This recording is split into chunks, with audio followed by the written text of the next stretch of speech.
पुनः उसी क्रम में आज के दिन में आचार्य श्री रामानुजाचार्य जी का जयंती है, तो उनको भी प्रणाम करते हैं। और कल शायद आचार्य शंकराचार्य जी का जयंती है, तो सभी आचार्यों परंपरा को प्रणाम करते हुए विशेषतः हमारे श्रद्धेय गुरु जी, यद्यपि ये गुरु जी हमारे शब्दाद्वैतवादी हैं शास्त्रीय पक्ष में, किंतु व्यवहार में हमारे गुरु जी जो है विशिष्टाद्वैतवादी हैं। उनका हमेशा समर्पण जो होता है नारायण में, भगवान नारायण ही ब्रह्म है, उन्हीं में ही उनका समर्पण भाव रहता है। ऐसे परम पूज्य गुरु जी हमारे जयकांत गुरु जी के श्री चरणों में प्रणाम करते हुए आगे इस कार्यक्रम में हमारे जो और मुनि द्वय हैं, हमारे परम श्रद्धेय गुरु जी सेनापति गुरु जी, उनके श्री चरणों में, एवं हमारे व्याकरण के गुरु जी हैं, संप्रति हमारे भागवत रस से हमको रसान्वित कर रहे हैं, आचार्य श्री महापात्र जी के श्री चरणों में प्रणाम करते हुए हम कल के पाठ्यक्रम में और विशेषतः यहाँ पर जो अंतर्जालिक कार्यक्रम में इस सत्र में जो हमारे वैष्णव जन, सुधी जन, विद्वत जन एवं भागवत रस पिपासु सभी के श्री चरणों में प्रणाम करते हुए काल के सत्र में गुरु जी ने जो उपस्थापन किया था, हम लोग को जो रस से रसान्वित किया था, मैं उसी संदर्भ में कुछ कहता हूँ। गुरु जी यद्यपि षष्ठ श्लोक से अपना पाठ प्रारंभ किए थे, मतलब उसका महत्व वहीं से उन्होंने प्रतिपादन किए थे, फिर भी उन्होंने तृतीय श्लोक में जो अवशिष्ट था वो था कृष्ण वत्सई असंख्याति युधिकृत्य इत्यादि जो पंक्ति था, उस पंक्ति को व्याख्यान करते हुए असंख्य शब्द एक पृथक शब्द के रूप में उसको स्वीकार किया जा सकता है, जिसमें गुरु जी ने श्री चक्रवर्ती पाद जी का विचार को भी व्यक्त किया था। उसी में गुरु जी ने कहा था कृष्ण वत्सई जुथई सह, पृथक पृथक जो है संघात करके चार यंत्र इत्यादि का उन्होंने वहां पर विचार किया था। फिर वृंदावन जैसा धाम है, वन है, उतने अंश में जहां पर वन विहार करने के लिए वत्स इत्यादि के साथ भगवान कृष्ण एवं बाल सखा आदि के साथ प्लस और भी जो भक्त मंडली हैं उनके साथ जब वन विहार में गए थे, तो उस समय उन्होंने यहाँ पर जो है वृंदावन जो है 16 कोटि योजन के है, विशिष्ट है, तो उसमें जिसको षोड़श क्रोशी के रूप में भी कहा जाता है, उसमें भी गुरु जी ने समाहार का ही दिगु का ही वहां पर व्याकरणगत वहां पर सिद्धांत प्रतिपादित किया था। फिर उसके बाद इतने अंश में कैसे इतने वत्स समाये जा सकते हैं, उस संदर्भ में भी गुरु जी ने ये बताया था कि वो जो है सच्चिदानंद विग्रह हैं, तो उनके जो है वहां पर भगवत विग्रह से धामना करके जो प्रयोग किए, उसमें भी फिर नाम धाम इत्यादि जो होते हैं वो सच्चिदानंद विग्रह स्वरूप है। तो भगवान का संकल्प ऐसा होता है, क्योंकि वो तो हेय गुण से रहित होते हैं, तो वो जो चाहेंगे वो उनके संकल्प मात्र से वो सारी व्यवस्था कर सकते हैं। उसके बाद गुरु जी ने रामावतार का कुछ उदाहरण भी उन्होंने वहां पर प्रस्तुत किया था। फिर उसके बाद वहां पर जो है बानर की जो है युद्ध को लेकर हम वहां परिगणना नहीं कर सकते हैं, ऐसा दृष्टांत को भी वहां पर प्रतिपादन किया। उसके लिए उन्होंने पद्मजूत करके श्लोक का भी उदाहरण दिया था। फिर भगवान के संकल्प से जो संख्या घटती भी है बढ़ती है, उसको भी उन्होंने दृष्टांत दिया। फिर उसके बाद पंचम श्लोक में उन्होंने मुस्नंत जो शब्द का प्रयोग किया गया था, तो उसका भी व्याख्या गुरु जी ने वहां पर व्याख्या करते हुए ये कहा था कि परस्पर में विनोद के लिए वो जो है, क्योंकि जब जाते थे तो उस समय ऐसे झोले इत्यादि का, बर्तन इत्यादि का व्यवस्था नहीं थी, तो सिक्के आदि के माध्यम से ले जाते थे, तो परस्पर बालक जो है अपने मन विनोद के लिए एक दूसरे का छुपा लेते थे, चोरी तो नहीं करते थे, छुपा लेते थे, फिर हंसते थे। ऐसा ही गुरु जी ने वहां पर दृष्टांत प्रतिपादन किया। फिर उसके बाद फिर गुरु जी ने वहां पर जो है सिक्क्यादीन शब्द का अतत गुण संविज्ञान बहुब्री इत्यादि समाज से जो चक्रवात पाद जी का जो आशय है उसको भी उन्होंने, एवं वैष्णव तोषणिकार जीव गोस्वामी जी का जो आशय है उसको वहां पर प्रदर्शित किया। यहाँ पर गुरु जी का यही कहना था, जो अरण्य है उस अरण्य शोभा को देखने के लिए जब जाते हैं तो जाने के बाद जो भक्त होते हैं, जो भगवान के शरण में रहते हैं, तो वो हमेशा भगवान को कभी अपने सम्मुख से वियोग के रूप में देखना नहीं चाहते हैं। तो वहां पर जब भगवान आते थे तो ये परस्पर दौड़ के जाते थे, कौन पहले स्पर्श कर ले भगवान का, कौन कैसे पहले स्पर्श कर ले। इस प्रकार जो परस्पर में जो वहां पर जो एक वहां पर परस्पर में जो व्यवस्था थी, आगे स्पर्श करने का जो होड़ था, तो उसको भी गुरु जी ने कहा कि नहीं, भगवान स्वयं ही स्पर्श कर लेते थे, क्योंकि भगवान के शरण में जो चला जाता है तो भगवान उसका ही संरक्षण करते हैं। इस संदर्भ में पहले भी हमारे सेनापति गुरु जी ने कहे थे कि विशेष भक्त के लिए भगवान का विशेष एक अनुकंपा रहती है, एक दृष्टि रहती है, विशेष दृष्टि रहती है। तो उसको लेकर भी वहां पर सारार्थ दर्शनी इत्यादि का विचार गुरु जी ने व्यक्त किया। फिर उसके बाद भगवान न एकाकी रमते इत्यादि श्रुति प्रमाण से भी वहां पर व्यवस्थापित किया। फिर वेणु शब्द का विचार करते समय गुरु जी ने वहां पर वे शब्द का अर्थ है ब्रह्म सुख एवं नू का जो है वहां पर जो है गुरु जी ने बताया था काम सुख इत्यादि का विचार करते हुए प्रतिपादन कर रहे थे। फिर अंतिम में वहां पर वेणु का जो है लंबाई जो है वहां पर जो उन्होंने बताया था 12 अंगुल विशिष्ट है, उसमें 7 छिद्र होते हैं इस प्रकार, एवं 7 स्वर वाले होते हैं, क्योंकि 7 छिद्र है तो 7 स्वर वाले ही होते हैं। उसमें सारे गामा इत्यादि को दृष्टांत के रूप में गुरु जी ने प्रदर्शित किया। फिर कलापी भी जो शब्द है उसका भी विचार करते हैं, कलापी भी मही रही, उसका कैसे विचार हो सकता है, उसको व्याकरण सिद्धांत से भी गुरु जी ने प्रतिपादन किया।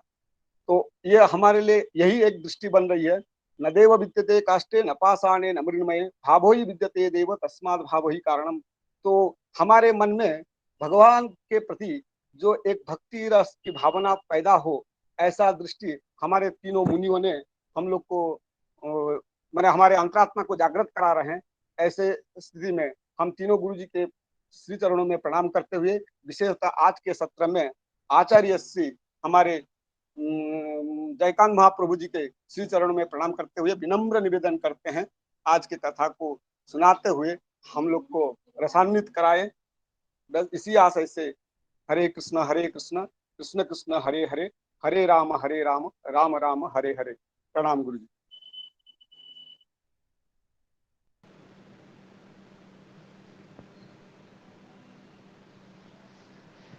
भजन्तु केचित् हृदयस्थमीश्वरम् परात् परं ब्रह्म निरीहमव्ययम्। अहं तु सीतां मिथिलेशनन्दिनी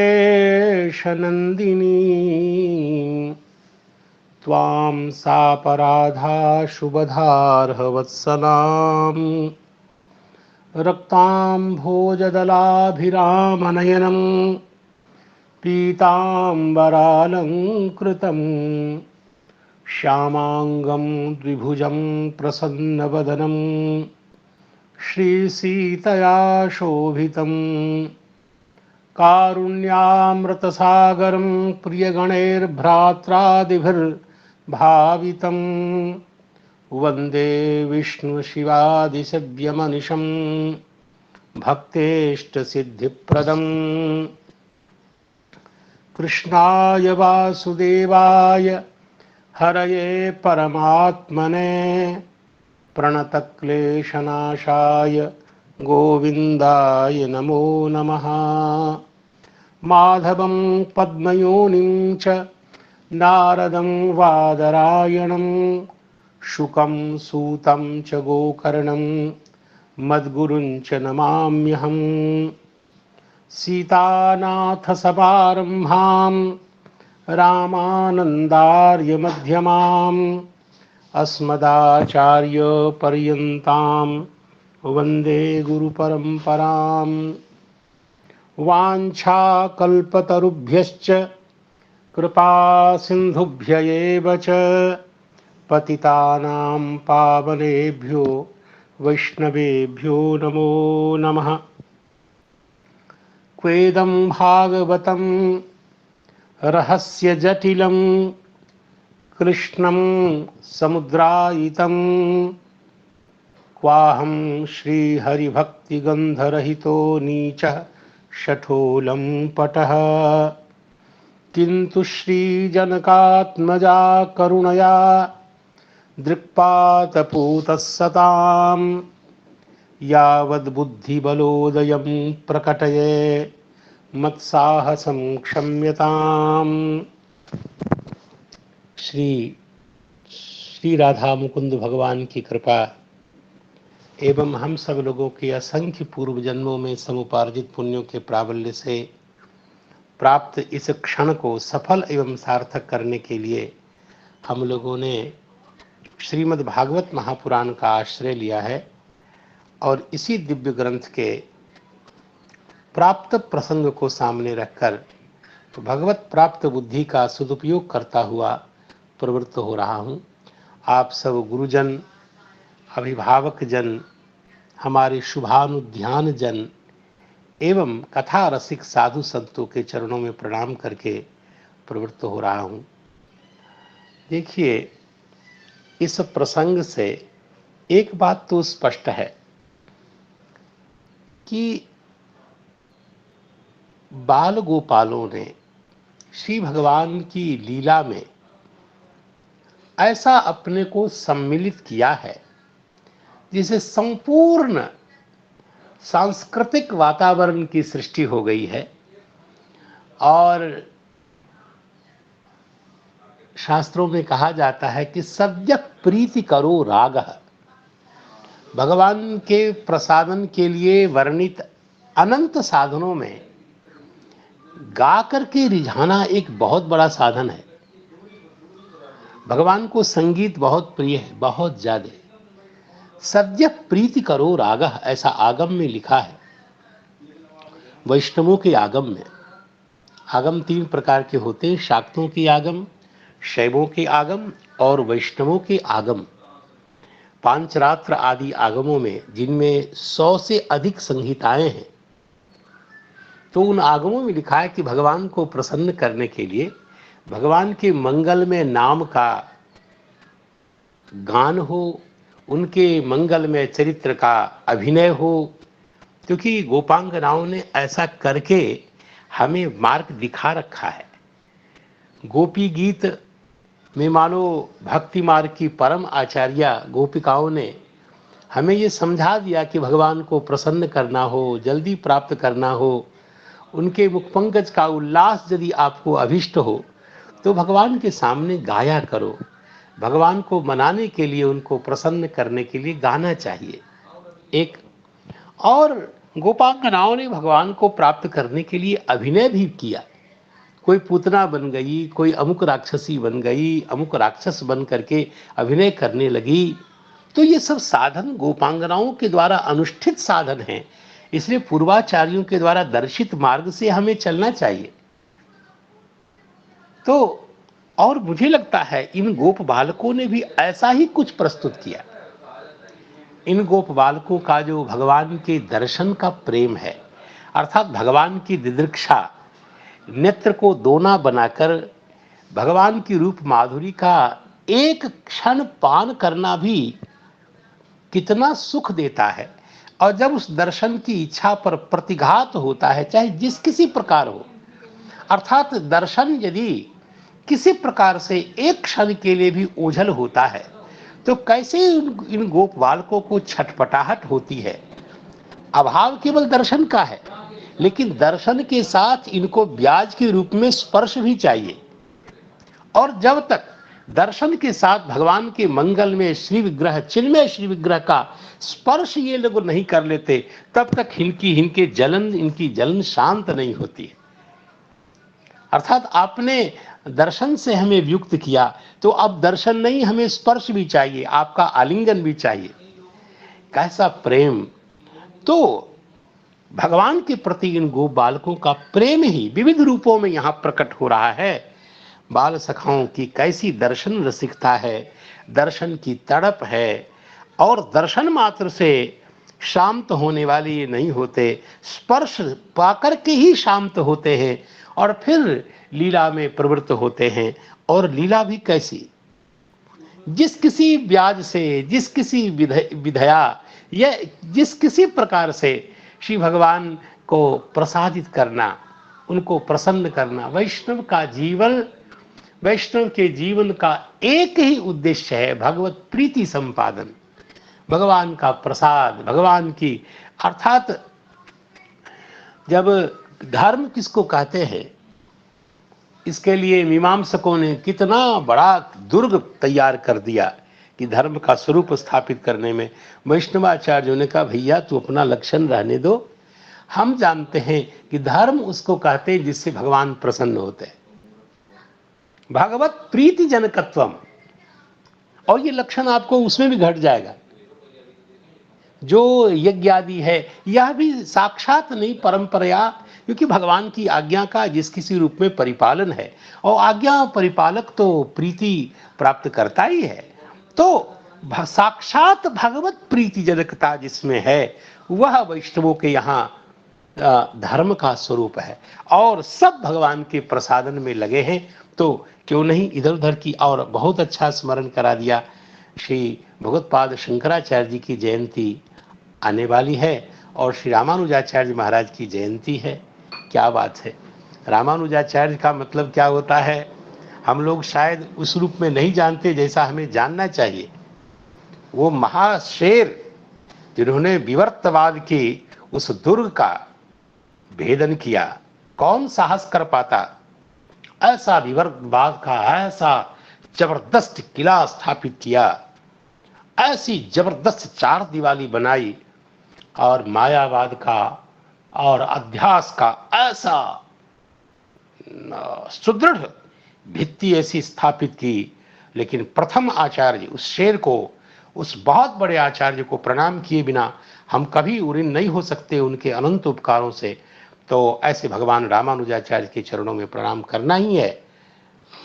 तो सबसे पहले उन्होंने भगवान की भक्ति को आगे करके दिखाया, और ऐसे आचार्य के चरणों में प्रणाम। और सनातन धर्म की रक्षा के लिए जैनों से, बौद्धों से शास्त्रार्थ करके, और वह भी श्लोक भज गोविंदम गोविंदम भज मूढ़मते, भले ही यह उनकी प्रातिभाषिक स्थिति हो या व्यावहारिक सत्ता हो, या भक्ति को केवल वो चित्त की शुद्धि के लिए मानते हों, चित्त की एकाग्रता के लिए ही मानते हों, लेकिन वो एक बार कहते हैं कि अभिनय मपुनय विष्णु, हे विष्णु मेरे अभिनय को दूर कीजिए। तो इसके क्या पता लगा आखिर ये अभिनय विशिष्ट कौन है? वो है जिनको वो ब्रह्म कहते हैं, प्रत्यक्ष चैतन्य आत्मा जो ब्रह्म है। आज वही अपने अपने अभिनय का अनुसंधान करता हुआ यदि भगवान से ये कहे कि मेरे अभिनय को दूर करे, तो मैं इस स्वरूप वाले शंकराचार्य को प्रणाम किए बिना कैसे रह सकता हूँ, जो शंकराचार्य भगवान नारायण के चरणों में झुक करके कहते हैं कि हे भगवान, भले ही हम सिद्धांत से विवश हैं और हम अद्वैत को मान रहे हैं, लेकिन हम ये भी जानते हैं कि सामुद्रो ही तरंग न क्वचित, अरे संसार जानता है ये तरंग समुद्रों का है, यह तरंगों का समुद्र नहीं है। यह भेद भले ही सिद्धांत में हम इनको भेद माने न माने, लेकिन भगवान सही में आप बहुत बड़े हैं और हम आपकी शरण ग्रहण करते हैं। तवास्मि, हे कृष्ण, हे नंदनंदन, हम आपके हैं, ऐसे बोलने वाले शंकराचार्य को प्रणाम करना पड़ेगा। बहुत अच्छा, तो इन दोनों आचार्यों को प्रणाम करता हूँ और उस मंगलमय श्लोक का उच्चारण करता हूँ। मैंने 5-10 मिनट भावोद्रेक में आपका अस्त वस्त्र खर्च कर दिया, इसके लिए क्षमा याचना करता हुआ भगवान बादरायण के मंगलमय श्लोक का उच्चारण करूं कि केचित वेणून वादयन्तः ध्मान्तः श्रृंगानि केचन, केचित भृंगैः प्रगायन्तः कूजन्तः कोकिलैः परे, विच्छायाभिः प्रधावन्तो गच्छन्तः साधुहंसकैः वकैः उपविशन्तश्च नृत्यन्तश्च कलापिभिः। और आप गहराई से इसको सोचने की चेष्टा करेंगे, सोचेंगे तो यह बात समझ में आएगी कि यह गोप बालकों की यह जो लीला है, यह रमण लीला जो है, ये इसमें आप देखेंगे नृत्य भी है, वाद्य भी है और गीत भी है। शार्ंगधर संहिता में लिखा है कि पूरा का पूरा संगीत है। नृत्यम वाद्यम च गीतम च त्रिधा संगीतम उच्यते।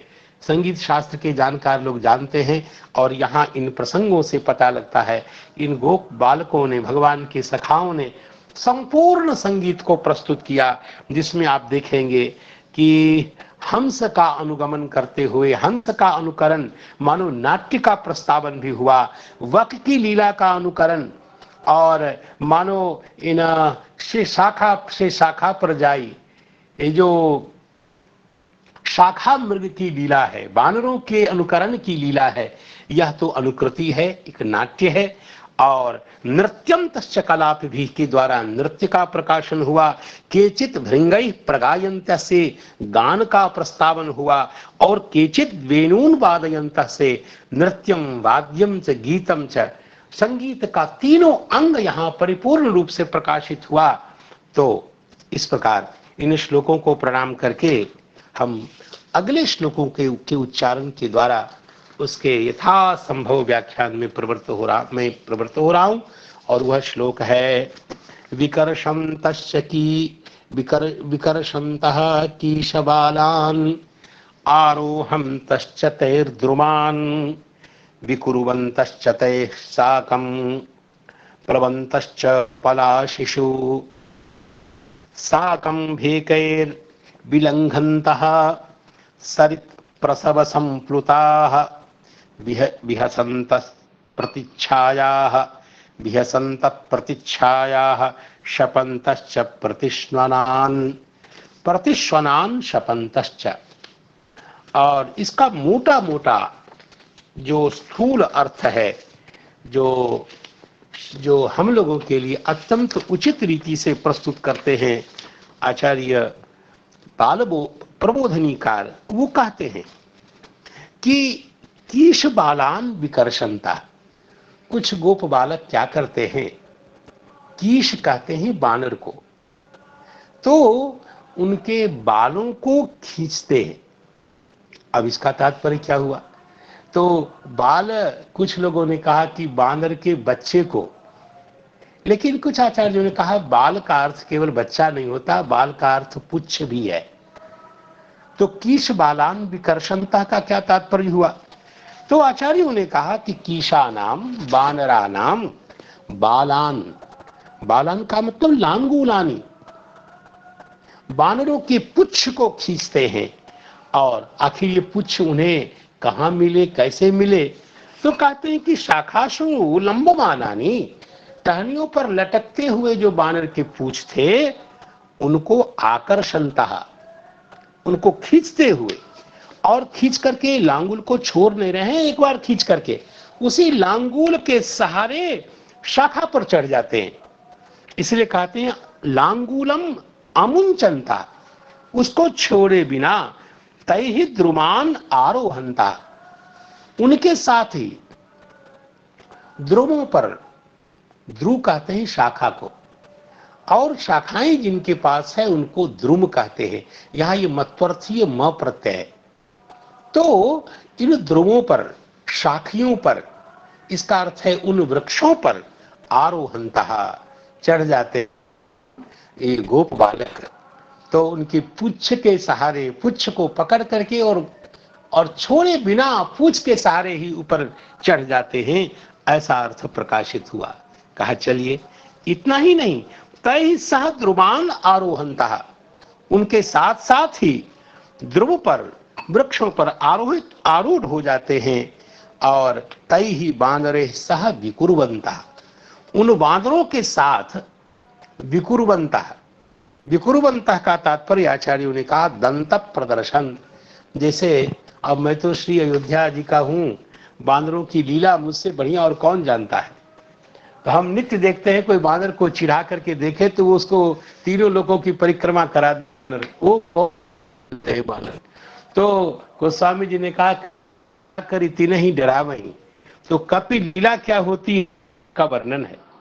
तो दंत प्रदर्शन, दांत निकालना, भू विजृंभन, भ्रुकुटी को ऐसे ऐसे ऊपर नीचे, और न्याम्य, मुख विकार करके जो भय डराते हैं, ऐसे जो बानर, अर्थात उग्र बानर नहीं, बांदरों के साथ बानरों की लीला का, इस प्रकार की लीला का अनुकरण करते हुए बाल सखा जो हैं, इतना ही नहीं, जो प्रधान लीला है बांदर की, वो क्या है? बांदर की चेष्टा क्या है?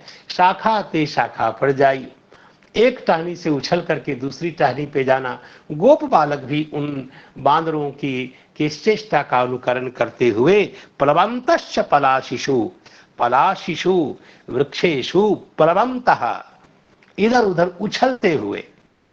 तो ये इस प्रकार की लीला का संकेत किया गया। पलाशिषु वृक्षेषु प्लवंतः अर्थात शाखायाः शाखांतरम उद्गच्छन्तः, एक शाखा से दूसरी शाखा पे उछल करके जाते हुए ये भगवान के बाल सखा गोप बालक है।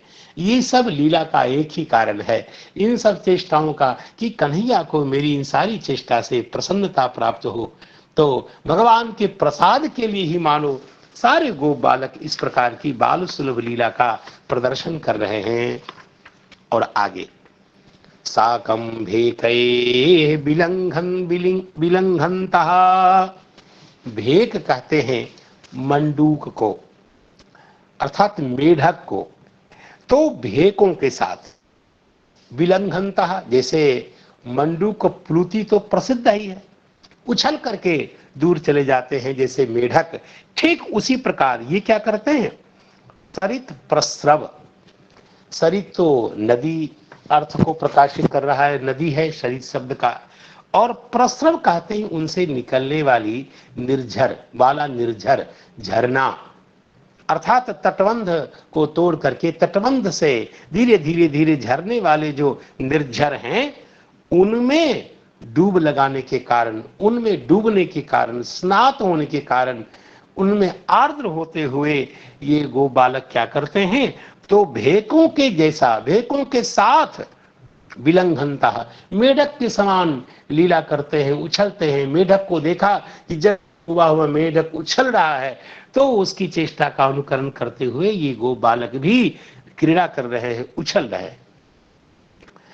इसका अर्थ करते हुए आचार्य चरण लिखते हैं कि देखिए सरित प्रस्रवे, और इसका अर्थ किया कि नदी के तट से परिश्रुत, परिश्रुत अर्थात पिघलते हुए, गिरते हुए जो जल है, अर्थात तटबंध को आपूरित जब कर देती है नदी, नदी जब तटबंध तक नहीं समा पाती है, तो नदी का प्रवाह जब होता है, जब नीचे की ओर गिरता है, उसमें संपुलित ये गोप बालक संपुलित होते हैं, निमग्न होते हैं और आर्द्र होकर डूब जाते हैं। और डूबने के बाद डूबे हुए वो भेकई मंडूक ही शाखा विलंघनता, अर्थात उन भेक मंडूकों के साथ उछल कूद करते हैं। जैसे मंडूक, मेढक एक स्थान से दूसरे स्थान पर छलांग लगा करके जाता है, ठीक वैसे ये बालक भी, ये गोप बालक भी इसी प्रकार की चेष्टा करते ही क्रीड़ा करते हैं। प्रतिच्छाया प्रतिबिंबानी हसंता, और आगे कहते हैं क्या करते हैं? प्रतिच्छाया विहसंता, प्रतिच्छाया मतलब प्रतिबिंब, और प्रतिबिंब को देखकर, ये बच्चों के साथ विशेष बात होती है। कभी बानर आदि को अपने या किसी पशु पक्षी को भी प्रतिबिंब में देख करके हंसते मुस्कुराते हुए देखा होगा। आप देखिए ठीक प्रतिच्छाया को देख करके ये क्या करते हैं? हंसते हैं, कभी हाथ पैर ऐसे ऐसे करके, और छाया में विविध चित्रों का दर्शन करके बड़े आह्लादित होते हैं, और उनको लगता है ये क्या है, और उस विविध मुद्राओं को प्रदर्शित करके उसको देख देख करके हर्षित होते हैं। ये सब बाल सुलभ चेष्टाएं हैं, और ठाकुर जी महाराज भी तो बाल लीला कर ही रहे हैं। तो एक बालक को एक बालक कैसे कैसे प्रसन्न कर सकता है अपनी चेष्टाओं के द्वारा, उसका प्रदर्शन यहाँ बहुत अच्छा हुआ है। प्रतिस्वनान क्या होता है कि जब हम ध्वनि करते हैं तो वह ध्वनि टकरा करके पुनः प्रतिध्वनि होकर हमारे सामने आती है। तो स्वन के प्रति प्रतिस्वन, ध्वनि के ठीक अन्य टकरा करके पुनः प्रतिध्वनित होना, उन प्रतिध्वनों को, प्रतिस्वन को, अर्थात ये होता कैसे है? कहा जब तालाब में जोर से हम बोलते हैं तो उधर से भी प्रतिध्वनि होती है, और इसी प्रकार कुएं में, अब जब कुएं में जोर से आप बोलते हैं तो कुएं की आवाज गूंज करके फिर वापस जब आती है, ऐसे स्थलों में, ऐसे स्थलों में क्या होता है? स्वकृत शब्द सदृशान शब्दान शपंता, अपने जैसे शब्द को बार बार प्राप्त करके फिर उसको ऐसे ही में शपंता, मतलब उसको, उसी को बार बार आवृत्त करके बोलते हुए, ऐसी शपंता की बड़ी ललित व्याख्या की है आचार्यों ने, तो मैं उसकी चर्चा न करके, उसकी तो मैं बाद में चर्चा करूंगा। तो ऐसी चेष्टा ये गोप बालक कर रहे हैं।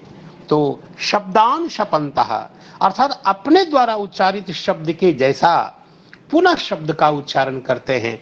और किस रूप में करते हैं, इसको हम सबसे पहले श्रीधर स्वामी जी के शब्दों में देखते हैं। और श्रीधर स्वामी जी ने बाल शब्द की जो लांगूल अर्थ के रूप में व्याख्या है, वैसी व्याख्या की है। कीश बालान, इन्हें बांदरों के पुच्छों को। और इसलिए अर्थ क्या किया?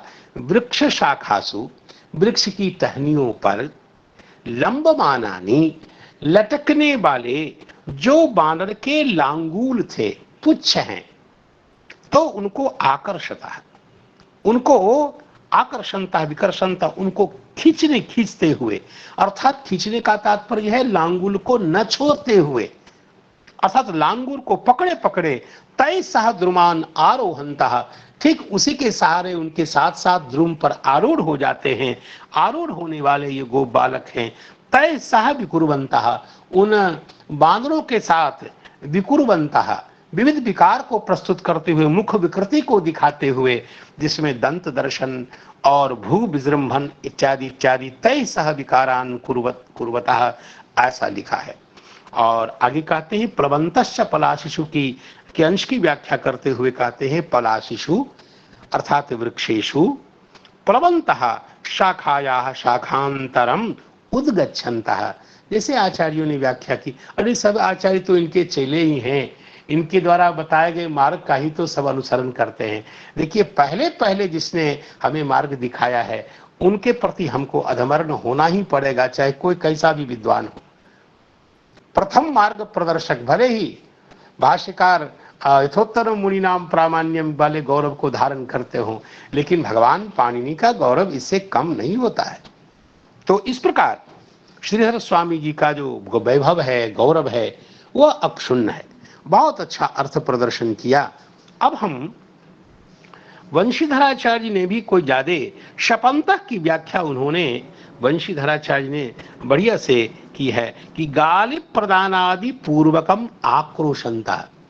जैसे कोई कुछ बोल देता है अचानक, तो उसकी उसके अनुकृति के बाद कहा इत्यादि कह के गाली प्रदान आदि करते हैं। अब ये तो वृंदावन के रसिकों के लिए गाली प्रदान आदि तो आप जान रहे हैं, मथुरा के ब्रज के जो छोटे छोटे बच्चे हैं, इसको तो किसी गाली प्रदान के लिए ट्रेनिंग लेने की तो कोई जरूरी नहीं है।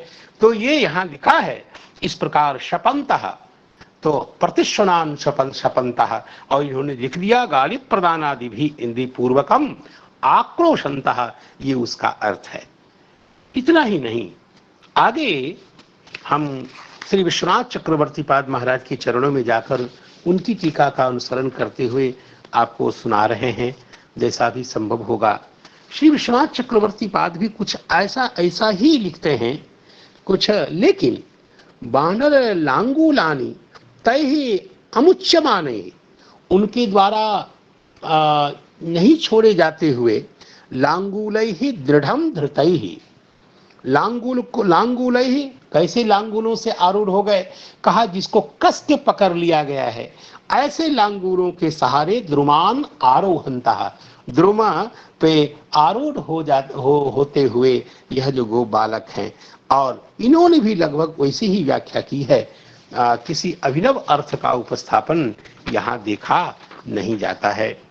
तो इस प्रकार हम इस 10वें श्लोक तक पहुंच रहे हैं। अब मुझे लगता है कि श्री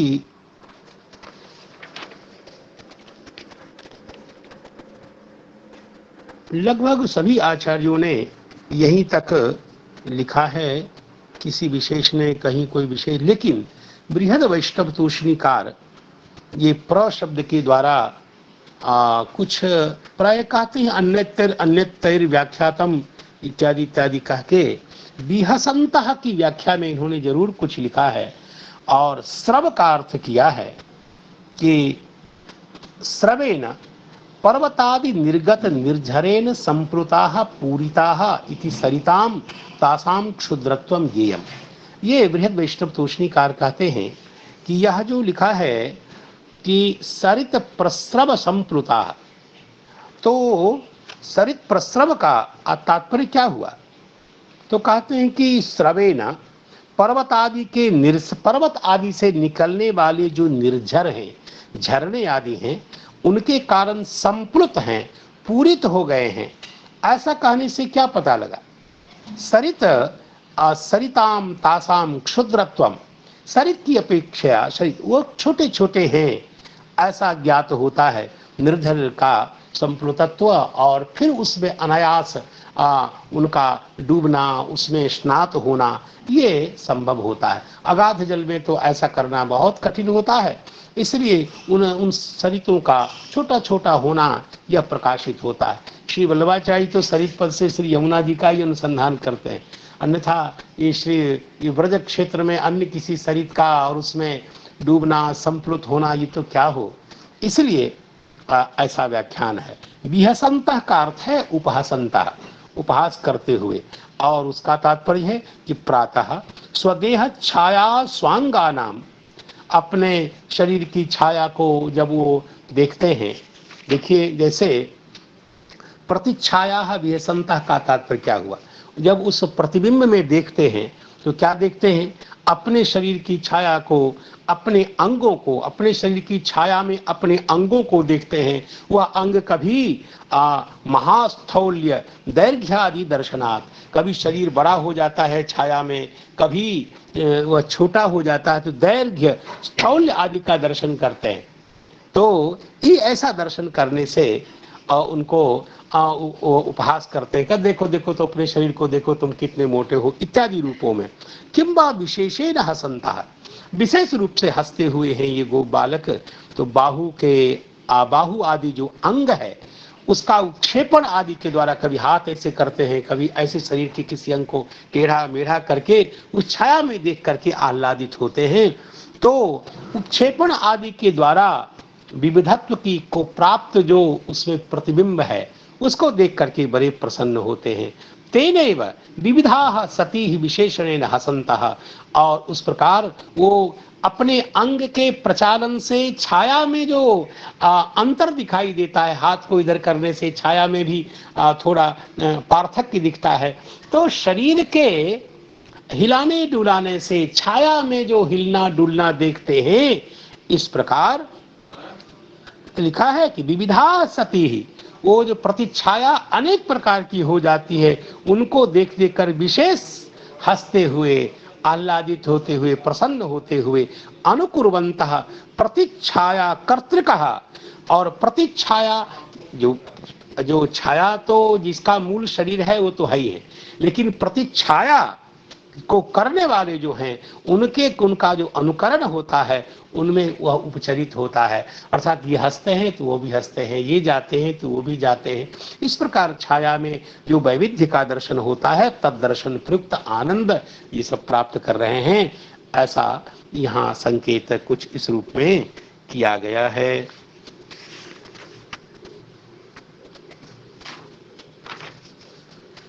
तो अब अगर 11वें श्लोक में प्रवेश करें, वो सर्वथा उचित होगा। इत्थं सताम ब्रह्म सुखानुभूत्या दास्यं गतानां परदैवतेन मायाश्रितानां नरबालकेन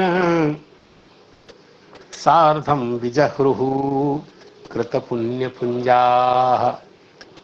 ये श्लोक बहुत ही सुंदर है।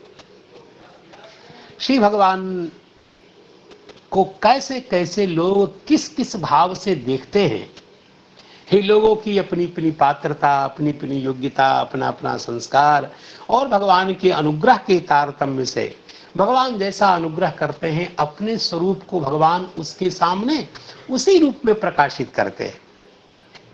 तो सभी लोग परम भाग्यशाली हों ये कोई जरूरी नहीं है, और भगवान की कृपा सबके ऊपर समान हो, विशेष कृपा, यह भी आवश्यक नहीं है।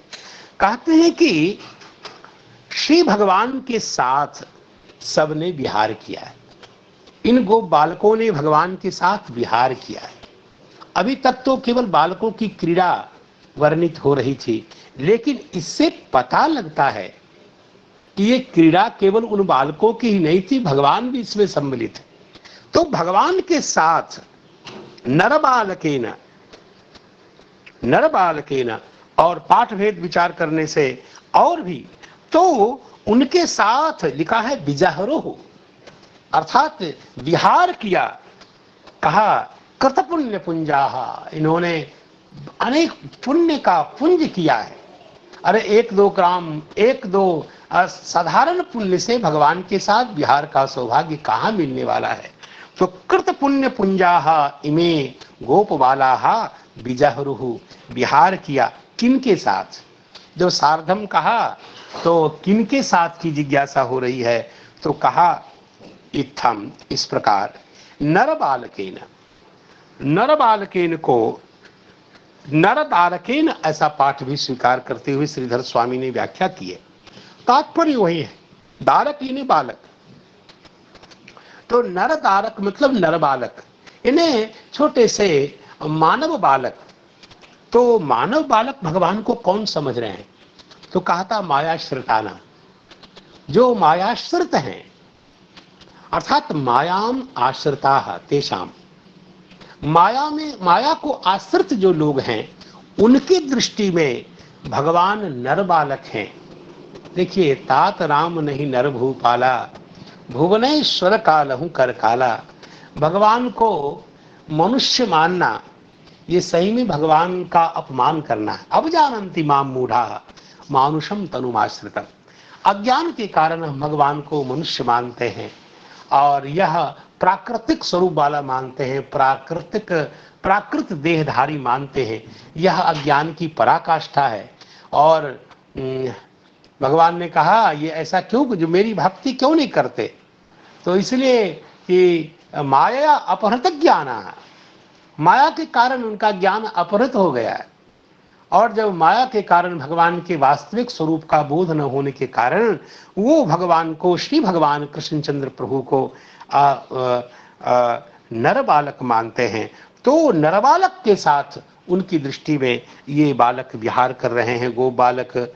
और कुछ ऐसे लोग हैं जो क्या हैं, तो कहा दास्यम गता नाम, जो भगवान को स्वामी और अपने को दास मानते हैं, अर्थात जो सेव्य सेवक भाव से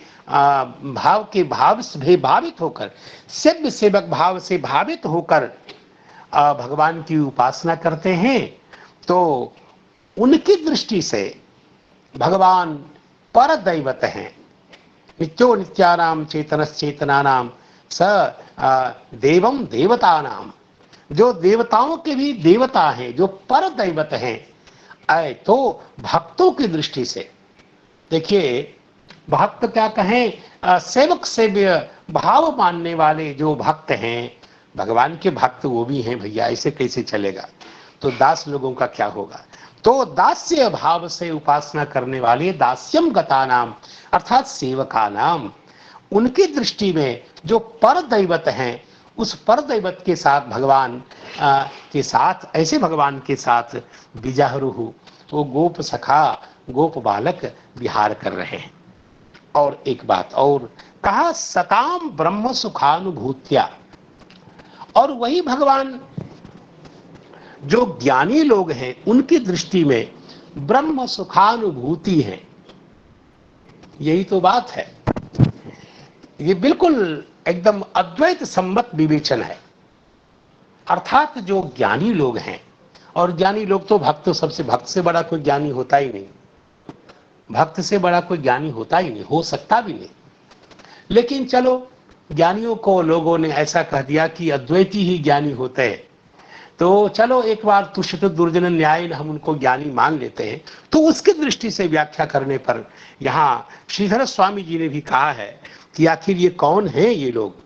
कहा सताम का मतलब विदुषाम, जो विद्वान लोग हैं। तो ऐसा विद्वान होना तो अब विद्वान भगवान ही बचावे, ऐसा विद्वान तो हमें किसी जन्म में नहीं बनना। तो कहा कि जो सताम विदुषाम, उनकी दृष्टि में कैसे हैं, भगवान का स्वरूप क्या है। तो कहते हैं कि ब्रह्म सुखानुभूत्या सार्धम विजहरू। तो जो ज्ञानी है उनकी दृष्टि में इन गोप बालकों ने किसके साथ विहार किया है।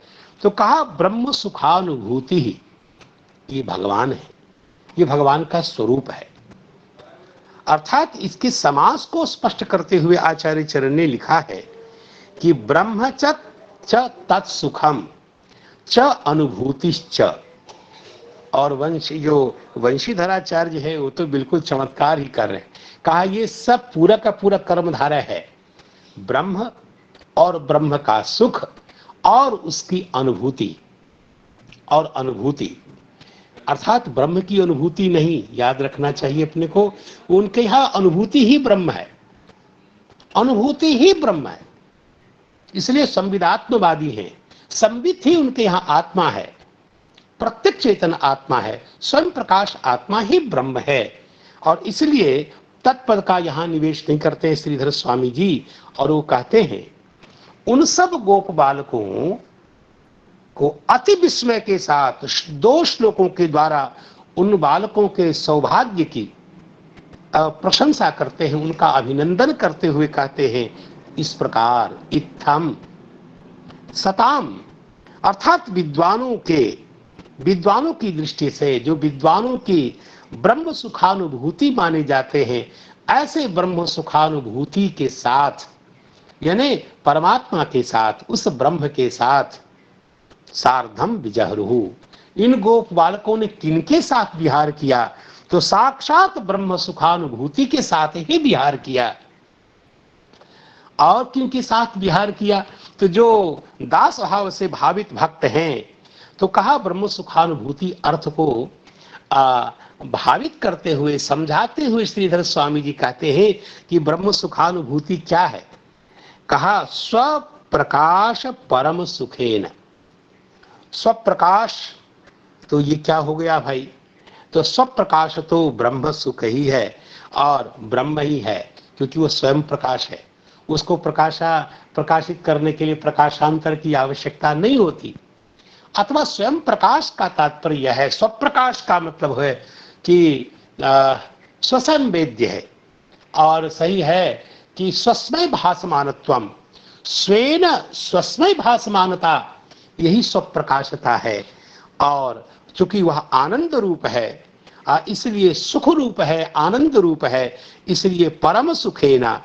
तो ब्रह्म सुखानुभूत्या का अर्थ भावित करते हुए श्रीधर स्वामी जी ने कहा स्वप्रकाश परम सुखेना।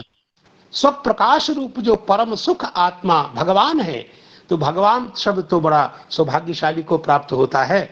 इनके लिए ब्रह्म सुखानुभूति जो श्री कृष्ण है, उनके साथ ही वो बालकों का विहार है, ऐसा कहना चाहते हैं। लेकिन जो भक्त लोग हैं, जो दास्य भाव को प्राप्त है, जो अपने को दास और श्री भगवान को निरुपाधिक स्वामी मानते हैं, परम स्वामी मानते हैं, ऐसे भक्तों की दृष्टि में जो परम दैवतेन सार्धम विजहरुहु। तो परम दैवत शब्द की व्याख्या करते हुए कहते हैं आत्म प्रदेन नाथेन। क्या बात है। तो दैवत मतलब परमाराध्य, अर्थात देवो दानाद दीपनाद, अर्थात नात्री अभियांछायाम धातु से बनने वाला यह नाथ शब्द जो दाता है, जो उसको नाथ कहते हैं, जो देने वाला है, जो निरुपाधिक सब कुछ देने वाला है, ऐसे भगवान। कहा आत्म प्रदेन नाथेन, आत्मानं प्रददाति, अर्थात आत्मन प्रदः, आत्मा को देने वाले जो भगवान हैं, आत्म परिवसायी दान कर देने वाले, अपने स्वरूप का दान कर देने वाले, ऐसे जो स्वामी भगवान हैं, उनको परम दैवत शब्द से यहाँ कहा गया।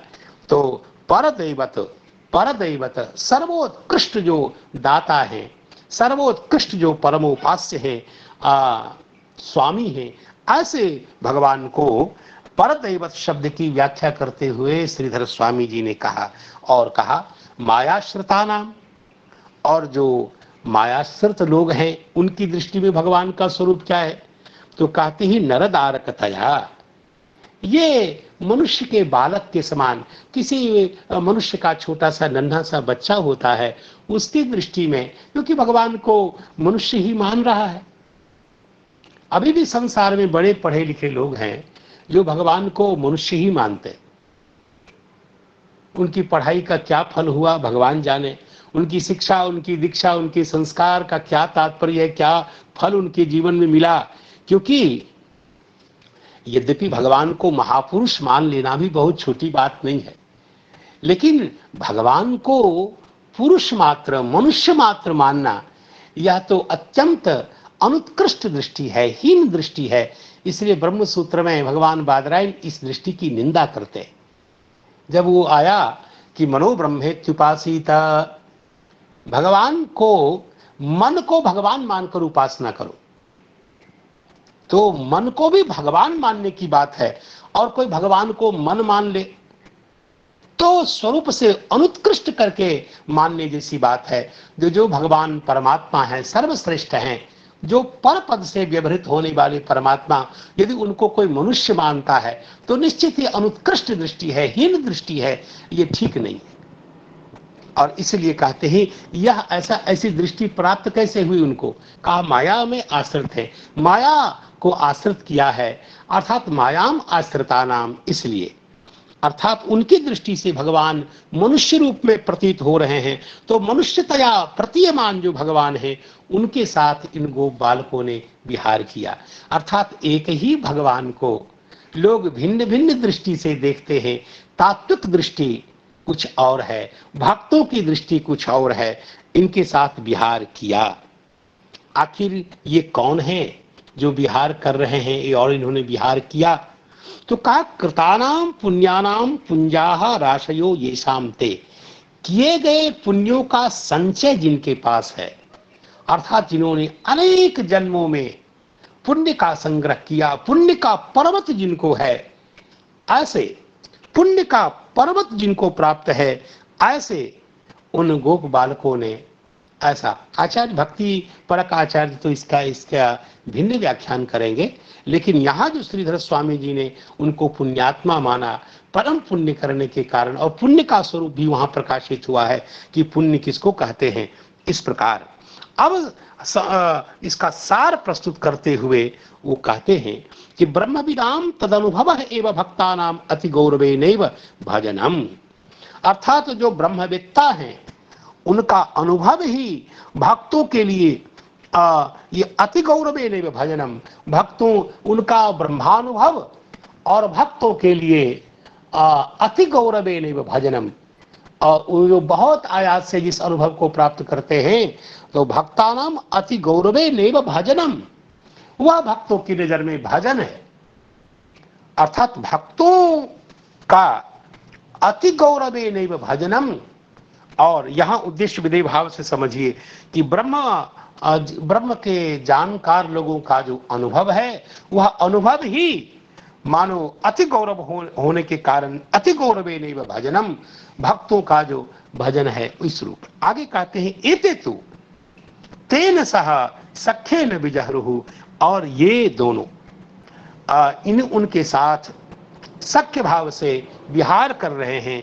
अहो भाग्यम, अर्थात गोप बालकों के भाग्य की कौन सराहना करेगा, अहो भाव से उनके भाग्य की सराहना करते हैं, इति भावः, ऐसा कुछ अर्थ प्रकाशित किया है।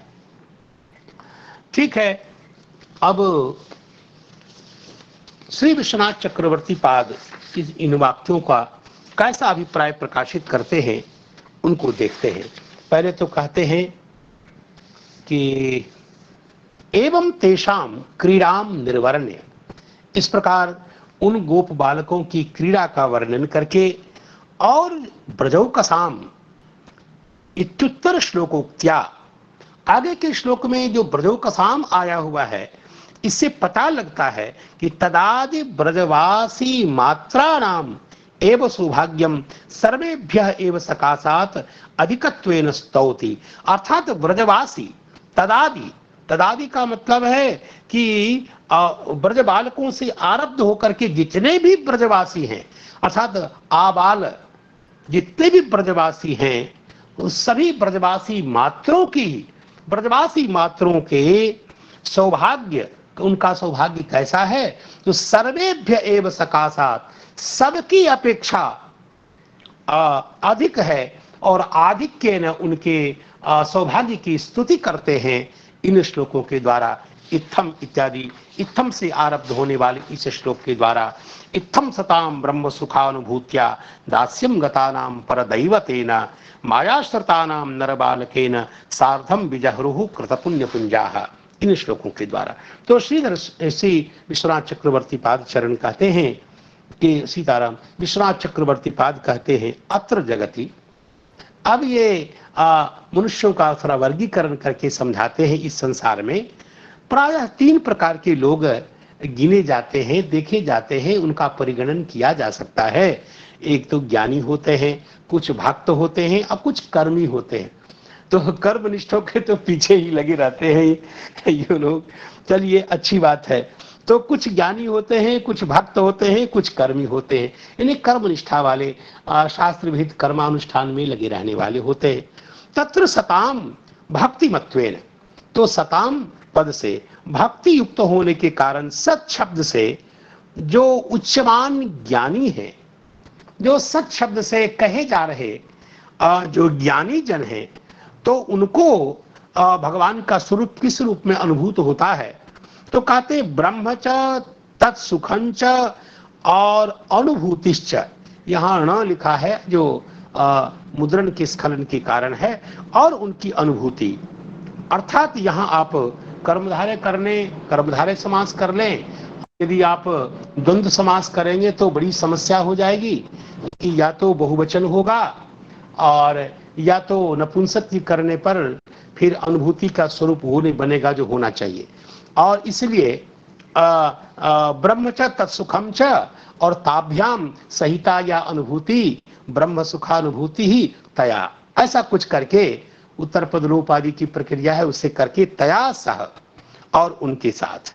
इसका अर्थ हुआ कृष्ण शरीरस्यैव ब्रह्म सुखानुभूतित्वम, भगवान का जो श्री विग्रह है वही ब्रह्म सुख की अनुभूति है, ऐसा वो मानते हैं। तेने सह तेनैव सह तेषाम विहारात, और ब्रह्म सुखानुभूति के साथ ही उनका विहार होता है, ऐसा पता लगता। तस्मात् तदाकारस्य, उनका जो आकार है, तो प्राकृतत्वेन आचक्षाणाः, ज्ञानी कुछ ऐसे होते हैं कि उनका जो आकार है, तदाकारस्य ब्रह्म सुखानुभूति का आकार है।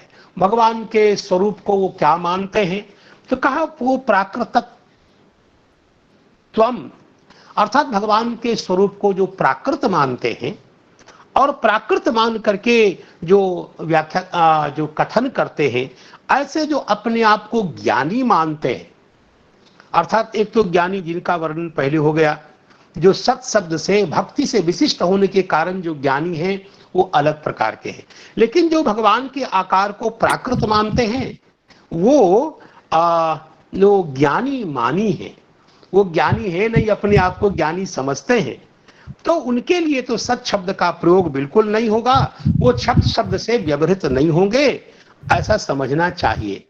और जो दास्य भाव को प्राप्त है, केवल भक्तिमान, केवल भक्तिमताम, अर्थात जो श्री माध्व गौड़ेश्वर परंपरा की जो प्रसिद्ध मान्यता है, जो कर्मनिष्ठ और जो प्रधानीभूत जो भक्ति के अतिरिक्त कहीं से जिनका साधनांतर में वो नहीं है, ऐसे जो केवल भक्तिमान है वो सताम, ऐसे सताम की आवृत्ति बार बार कर रहे हैं। सताम पर देवतेना, इष्ट देवेना, वो अपने इष्ट देव के रूप में मानने वाले हैं।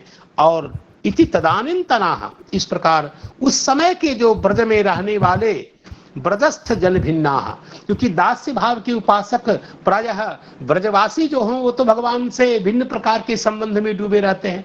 तो भगवान में उनकी वो दास्य निष्ठा नहीं होती है। इसलिए कहते ब्रजस्थ जन भिन्ना, ब्रज में रहने वाले जन हैं उनसे भिन्न प्रायो दास भक्ता, दास दास भाव से भक्ति करने वाले जो भक्त हैं ऐसे ही हैं। तयव निर्दिष्टा, उनका निर्देश यहाँ किया गया। और जो माया, माया का अर्थ कहते हैं वैषयिक सुख, उनको आश्रित करने वाले जो कर्म परायण लोग हैं वो भगवान को प्राकृत मनुष्य बाल और बुद्धि से अनुभव करते हैं और उनको इसी रूप में भगवान प्रतीयमान होते हैं।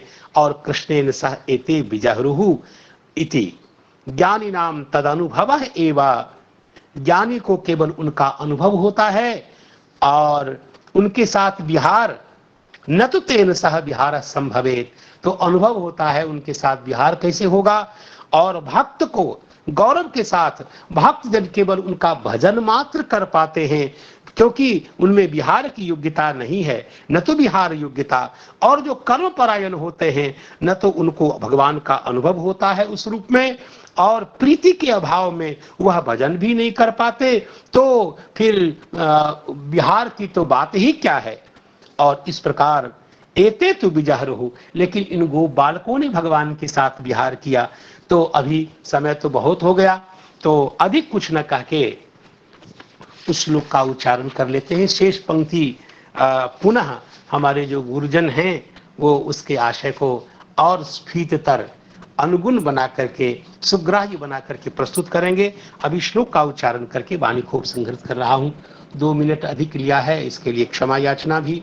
इत्थम सताम ब्रह्म सुखानुभूत्या दास्यम गतानाम परदैवतेना माया श्रतानाम नरबालकेन सार्धम विजहरुहु कृत पुण्य पुंजाः। तो अभी आप सबों से क्षमा याचना करता हुआ और उच्छृंखल इधर उधर अस्त व्यस्त भाषण के लिए उन महापुरुषों से क्षमा याचना जो कथा के रसिक हैं और भगवान के मंगलमय नाम का उच्चारण के साथ वाणी को उपसंहार। तो और वो भगवान का नाम हरे कृष्णा कृष्णा कृष्णा हरे हरे, हरे राम राम राम हरे।